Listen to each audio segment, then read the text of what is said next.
Now. On 105.9 FM and streaming worldwide on the WMAL app. O'Connor and Company. It is 7:06 on O'Connor and Company. Thanks for tuning in on this Wednesday. It's your nation's capital, after all. The center of the universe, certainly going forward this year as we are in the midst of a presidential election. Did you know, Julie Gunlock, that the Iowa caucuses will be it's like 12 days away? Oh, wow. That's crazy. It's fantastic, and we can't wait. We're here for it. Coming up at 8:05, Adam Gillette will join us, Accuracy and Media, and 8:35, Jamie Baxter, Exodus 90. If you're still looking for some New Year's resolutions, we've got a hardcore idea for you. That's all coming up. As I said, I'm Larry O'Connor. That's Julie Gunlock, and joining us now is Hans von Spakovsky, Senior Legal Fellow and Manager of the Election Law Reform Initiative at the Heritage Foundation. We heard a lot over the last several years, Hans, from Democrats talking about disenfranchisement and trying to keep people from voting. Is there anything more disenfranchising than a single unelected official, the Secretary of State in Maine, deciding unilaterally and arbitrarily that the leading candidate for president, in fact, a former president running for a re-election now, Donald Trump, cannot be included and is disqualified from even appearing on the ballot? And yet we saw liberals and leftists and Democrats in the media actually rationalizing this, Hans. Oh, Larry, you're absolutely right about that. It's disenfranchisement at its worst, and it's particularly ironic coming from Jenna Bellows, the Maine Secretary of State, because you know what she used to do? She was the executive director for the ACLU, which is constantly in court claiming that voting rights around the country are being impacted and people being disenfranchised. By the way, she also, people are talking a lot about conflicts of interest. You know what she was doing in 2020? She was an elector for Joe Biden. So she was part of the Electoral College vote in 2020 that got Joe Biden into office, and yet here she is, all by herself, deciding that the man who may be the leading opposition candidate for Joe Biden shouldn't be on the ballot.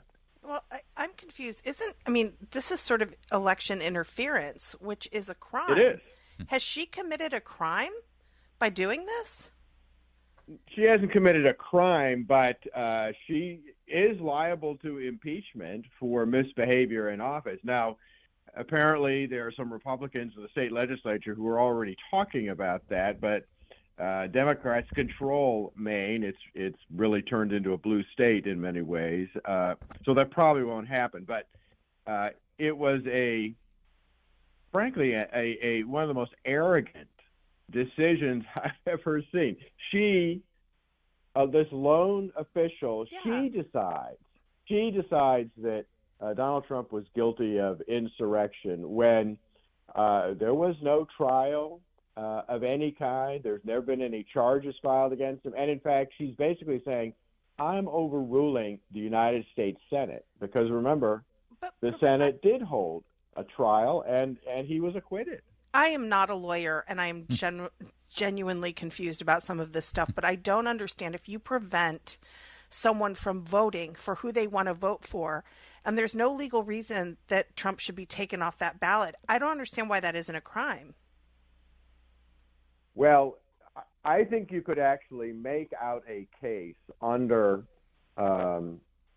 certain civil rights and statutes and the Voting Rights Act. There are criminal provisions in there, and I think you could actually make out a case for it against this kind of action by state officials, the same way that the Justice Department 40 years ago filed criminal actions against local local and state election officials in the South when they were denying Black Americans the ability to vote. But look, that's never going to come out of this Justice Department. Mm-hmm. So what are the legal steps here, Hans? Because I think that we've all made the rhetorical and political case that this is outrageous and despicable, and on the face of it, blows apart any suggestion that Democrats are interested in the democratic process. They want to rig the democratic process so it's always in their favor. We get that. But this is now going to be a legal fight. And sadly, our judicial system has not shown itself to be a stellar bastion of fair play and equal justice under the law. What are the steps here that the Trump team can take, and what do you think is going to happen? Well, Bellows had said she's going to stay her decision to give the Trump team time to file an appeal in Superior Court. That's the local county court. But all of that may be superseded by the fact that last week, when everybody was on vacation and just before Christmas, the State Republican Committee of Colorado actually filed a petition with the U.S. Supreme Court asking them to take up the appeal of the decision by the Colorado State Supreme Court if the court takes up the case. And yeah, it's their option. They don't have to take it, but I just don't see how they can turn it down. If they take up the case, that decision that they make will hopefully come out and void not only the Maine Secretary of State's decision, but basically toss out all of the other cases. Because remember, there's like a dozen of these cases proceeding across the country. What will the legal arguments be there in the basis for the Supreme Court decision? Does this completely hinge on the interpretation and the application of the 14th Amendment? I've seen some people making the case, Hans, that the 14th Amendment is not even supposed to be employed by a state. It is it's meant for a federal jurisdiction, although in this country for national elections or all of our federal elections are run by the state. So how exactly is this going to play out legally? There's a whole series of reasons why these decisions are wrong. What you just talked about actually is one of them, and that is that there's an very old case in which Samuel P. Chase, who at the time was the Chief Justice of the U.S. Supreme Court, said that Section 3 of the 14th Amendment is not self-executing. What he meant was that Section 3 couldn't be used until and unless the federal government, Congress, passed actual legislation providing an enforcement mechanism. Right. They've never done that. Right. And so that means that no state court, no local official has the ability to use Section 3. It also, it's a very strong argument that it doesn't even apply to President Trump because he doesn't fit the definition of being a former officer of the United States. Why? Well, because in past cases, the U.S. Supreme Court has said it only applies to appointed officials, not elected Interesting. officials. Real fast follow-up on that, Hans. Has the 14th Amendment ever actually been deployed to keep someone from running for on a ticket? Has someone said, I want to run for office, and then, oh, nope, you can't. 14th Amendment keeps you from doing so. Has that actually ever been done that we know of? There were some cases that were being prosecuted, and that very old case that I'm telling you about, the one of Samuel P. Chase, when he issued his decision saying it's not self-executing, many of the prosecutions were dropped. Okay. So that's 19th century post-Civil War era. That's exactly right. And that should be what they look at the most, because that was closest to when the statute was passed. I mean, the amendment was passed. Amazing. And real fast, I'm sorry to do this to you. What's the timeline? Is this the kind of thing that the Supreme Court can expedite and get out there quickly, or is this going to be one of those things where we're going to hear it now and we got to wait till late June? I think that they have to take it, and I think they have to expedite it. They could not do that, but I think circumstances are going to force them to do that. Hans von Spakovsky, such a great, valuable resource always, but certainly in a presidential election year that we're embarking upon that will be like no other. We are going to rely on you quite a bit. Thank you for joining us today, as always, my friend. Thanks for having me. He is the manager of the Election Law Reform Initiative at Heritage Foundation. That tells you everything about Heritage Foundation, that they have an election law reform initiative, and they've tapped someone like Hans to head it. That's such an important organization this year as well. 7:15 WMAL. WMAL. Making sense of the news. Live. From the Home Paramount Pest Control Studios. Home Paramount, the leader in pest control since 1939. For all your glass, mirror, and shower door needs, visit DullasGlass.com. Dullas Glass. Love your glass. Traffic and weather brought to you by Hadid Carpet Cleaning. Yeah, we're in the thick of it all right, and this is the final countdown toward 2024. Decision time, America. I did love all the cable stations have the big thing going on. We're just going to make fun of it here. But we are truly very close to the Iowa caucus, which is scheduled for January 15th. And the networks are pulling out the stops with regard to their coverage, certainly.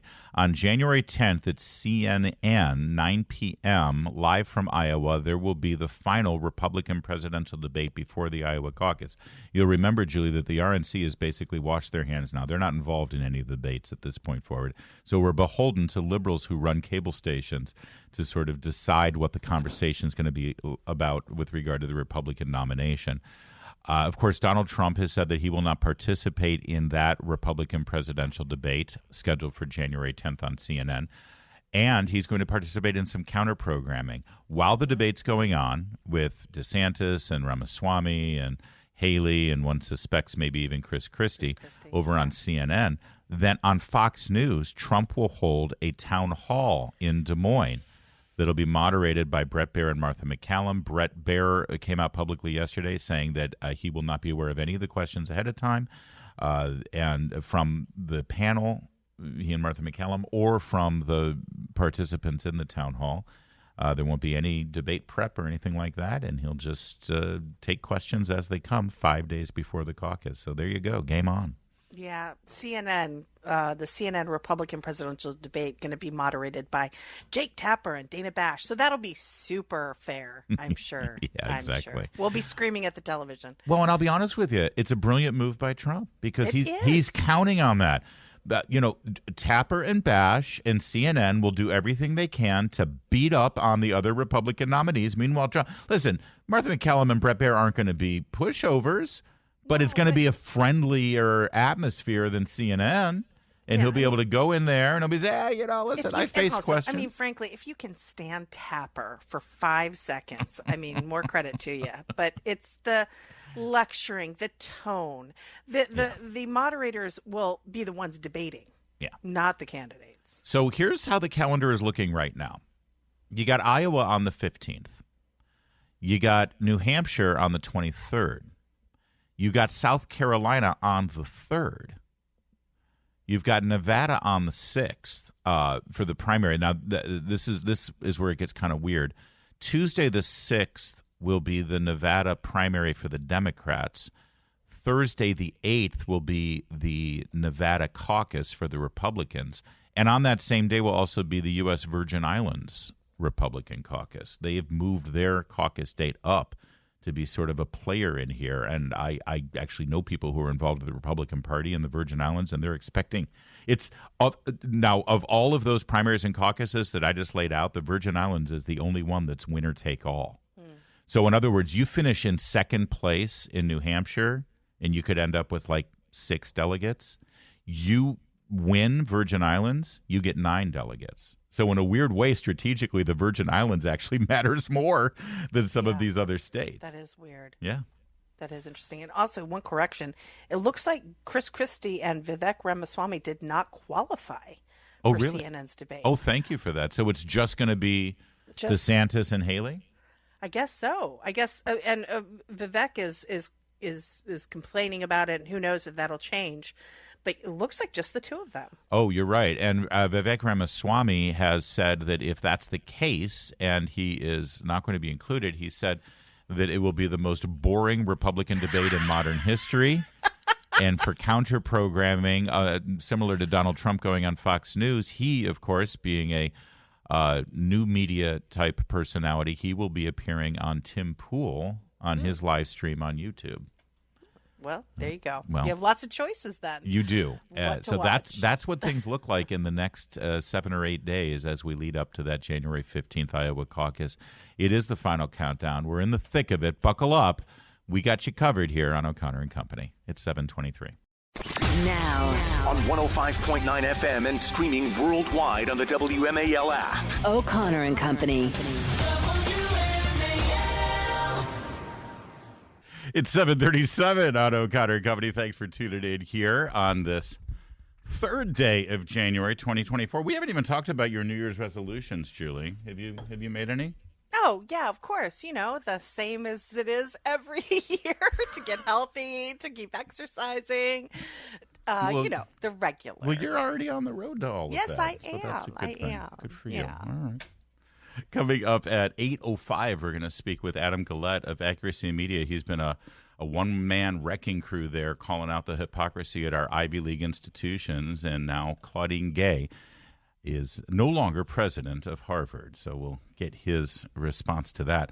That's Adam Gullett coming up at 8:05. And at 8:35, we're going to speak about my New Year's resolution that I did last year as well, the Exodus 90 program. If you're looking to sort of do a hardcore dry January and sacrificial Lenten season, this is for you. We'll talk you through that coming up at 8:35. I'm Larry O'Connor. She's Julie Gunlock. And we've got a little bit of a war going on between Jimmy Kimmel and Aaron Rodgers. Now, Aaron Rodgers, of course, the NFL quarterback, formerly of the Green Bay Packers. He got traded to the New York Jets, very high-profile trade, and was injured on literally the first play of the season this year because the Jets, right? And but before this, he was an outspoken critic of vaccine mandates. He specifically avoided the COVID-19 vaccine mandate drama. The NFL instituted this thing. He was asked about COVID during the whole vaccine hoopla, you'll remember, and his response to the reporters was, "Oh yes, I have immunity."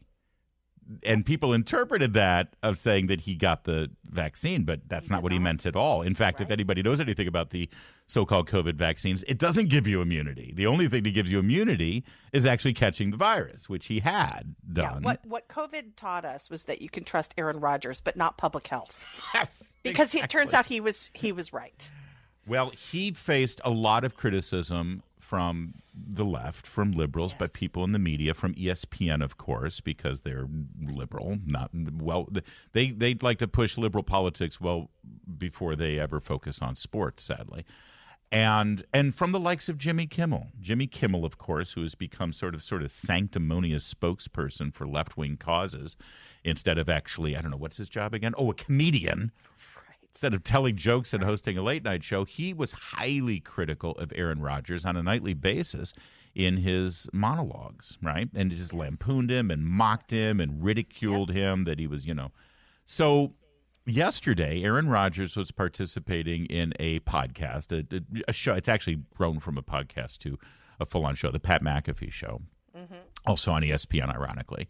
And he was asked, he talks about the news of the day and sports and everything. And this is where Aaron Rodgers usually becomes quite loose. He just sort of says whatever comes to mind. And here's what he had to say about Jimmy Kimmel and Jeffrey Epstein. This has something to do with the Epstein list that came out? Feels like That's supposed to be coming out soon. Look, this guy's been waiting in his wine cellar. Yeah. I've been waiting in my wine cellar for this thing. A lot of people, including Jimmy Kimmel, are really hoping that doesn't. All right. Obviously, a clip from this particular program was run on Jimmy Kimmel's show whenever Aaron brought up the list, and then Jimmy mocked him for it. Aaron has not forgotten about that, but here we are sitting right in front of that nice bottle of scotch. What do you say? I'm waiting to celebrate something. Oh, yeah. He's been waiting That's for the one. You've been waiting for Hey, I'll tell you what, if that list comes out, I definitely will be popping some sort of bottle. There you go. So now we, of course, are still awaiting the list.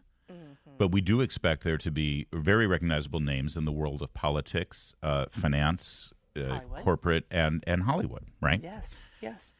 So Jimmy Kimmel responded to Aaron Rodgers on social media. And I thought they were all going to leave X, by the way, after Elon Musk took over. I thought they were all going to be gone, but no, he's on it. He says, "Dear a-hole," he spelled out the word, though. He didn't say a-hole. And he spelled it with 2 A's, like Aaron. He's so right? Oh, got it. For the record, I've not met, flown with, visited, or had any contact whatsoever with Epstein. Boy, he wants to get that out of the way right away, doesn't he? Yeah. Nor will you find my name on any list other than the clearly phony nonsense that soft-brained wackos like yourself can't seem to distinguish from reality. Touchy. Really doesn't Touchy. like and even. I love this moral outrage. When don't forget, Jimmy Kimmel used to host the Man Show, which has not aged well. No, but where he would appear in blackface as Karl Malone, and when he yes. celebrated the one can not to argue mention the sexism, rather vile objectification of women. Yes, so which back in the 90s was absolutely wonderful. It was totally fine. Yeah, he seems a little worked up here. Yeah, and then he goes on to say, this is my favorite part, your reckless words put my family in danger. Keep it up and we'll debate the facts further in court. Yep. And by the way, then Keith Olbermann jumps in and says, sue him, Jimmy. I'll help. Come on, sue him. Do you need help? Yeah. No, he's like, whereas our friend Stephen Miller from The Spectator replied to Keith Olbermann and said, listen, if you really want to help, Table 6 needs a refill on their water glasses. Stop tweeting while you're working, Keith. But this is really rich. So here's Jimmy Kimmel. Aaron Rodgers, listen to the tone of what I just played you, Aaron Rodgers. They're laughing. They're having fun. It is clearly they are making a joke. Yeah, and Jimmy Kimmel doesn't know what a joke is anymore. But so Jimmy Kimmel immediately threatens a lawsuit because this person made a joke. Look at Jimmy Kimmel's career. Look at the last 10 years. I mean, forget that. Since the Trump era, look at the things that he has said forget about Trump, about people who vote for Trump. Or for instance, Kavanaugh. I mean, talk about put my family in danger. Thank you. And so now here we've got a stand-up comedian and host of a late-night show threatening legal action because he doesn't like being the butt of a punchline and a joke that, yes, edgy, certainly, to suggest that he's on the Epstein list. Yeah. But Mr. Jimmy... It's a joke. Yeah, take a joke, Jim. Boy, talk about dishing it out and not taking Jimmy it. Kimmel has his career is not comedy. It's destroying people's lives. Yes. He does it every night. Amen. As long as they're a Republican, that is. Yeah. I do love that Keith Olbermann had to jump in, though. It makes it just perfect. Losers. Do you need help? It's 7:45. WMAL traffic and weather every 10 minutes. First on the fives with Jamie Whitten, who can take a joke. I've seen it. She's wonderful at it. She's in the Hadid carpet cleaning traffic zone. Making sense of your world. Greatly appreciated. News Talk 105.9 WMAL. I love listening to you. Making sense of the news. Yeah, you might be watching television in a very different way than you did just a couple of years ago, right? With all the streaming options you've got multiple streaming avenues for news, entertainment, podcast, internet, video, whatever you want. I mean, and yet with all those choices and all those different avenues, how often do you find yourself sitting in front of the television, bouncing from one thing to another, saying, "There's nothing on. There's nothing on. I don't know what to do. There's nothing to do. I got nothing."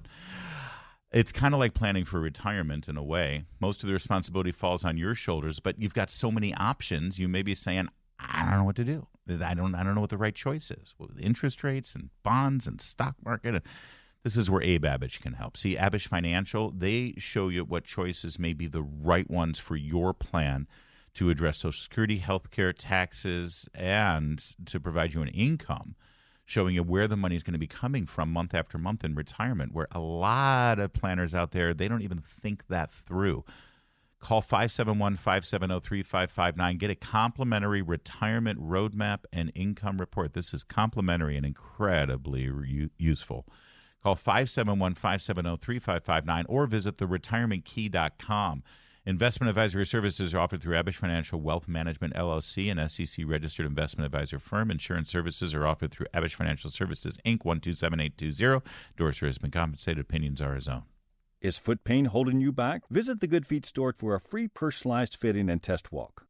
Need a new roof? Right now from Valor, enjoy no payments until 2025. Get 50% off all materials. And for each install, $200 will be donated to Operation Raise the Roof, helping a veteran in need. Visit valorhome.com. That's valorhome.com.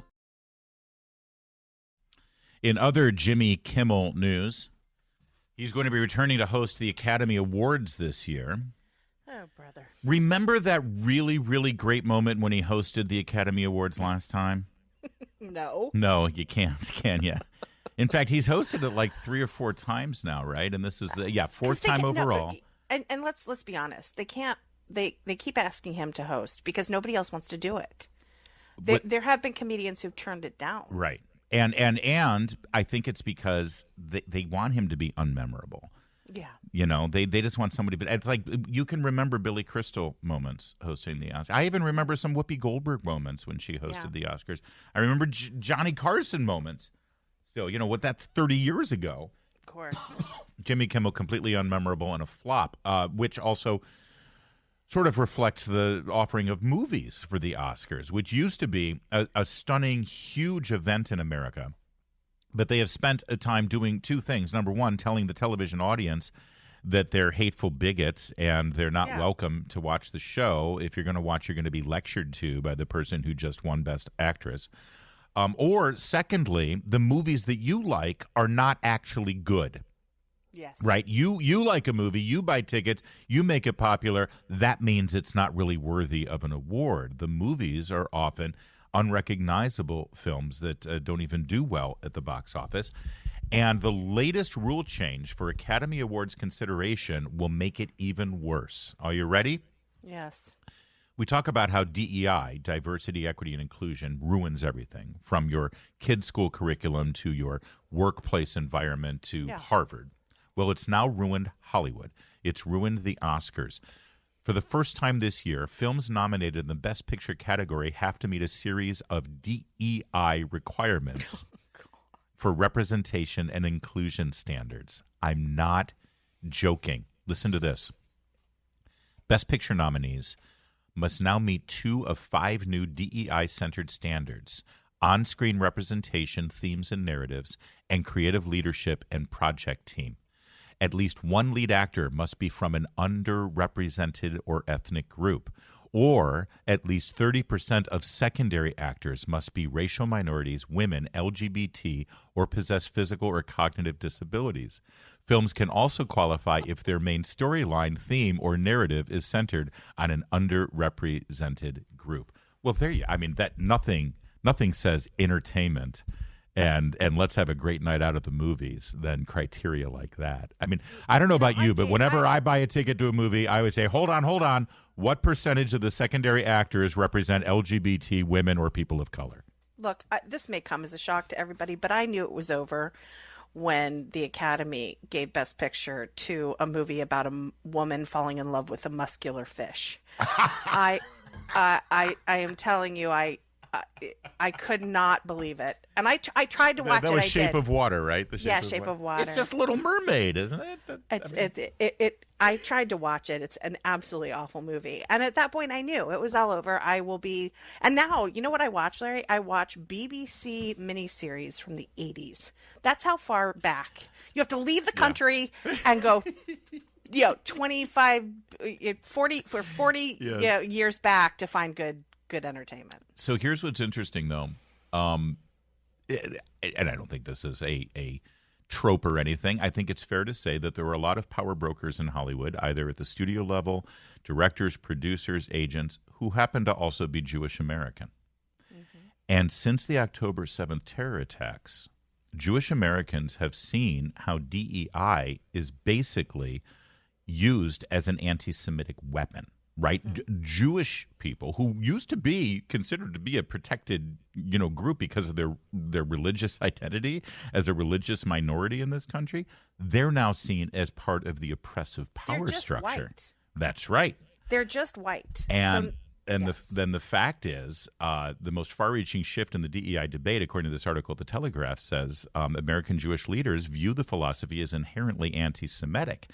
And Jewish American leaders have quite a bit of sway in Hollywood, and they might actually be able to say, I mean, this is the thing. What's more important to them, their Jewish identity and their faith and anti-Semitism, or their real religion, left-wing politics? That's right. And we know that, sadly, sadly, many people put religion second. Yeah. And their identity as, a Hollywood person or whatever religion they ascribe to, which is usually intersectionality. Yeah. And the left-wing politics that we're seeing today. But it results in this DEI, anti-racism, all of this stuff in practice results in what we're seeing on college campuses, what we're seeing in K through 12 education. Yeah. This is it in practice. It is destructive. We should have seen this coming for decades, though. I mean, the Oscars go back to the 1930s, I think. And let's face it, the statue is a male figure with no genitalia. I mean, they've been going trans for decades now. We should have known. It's 7:54.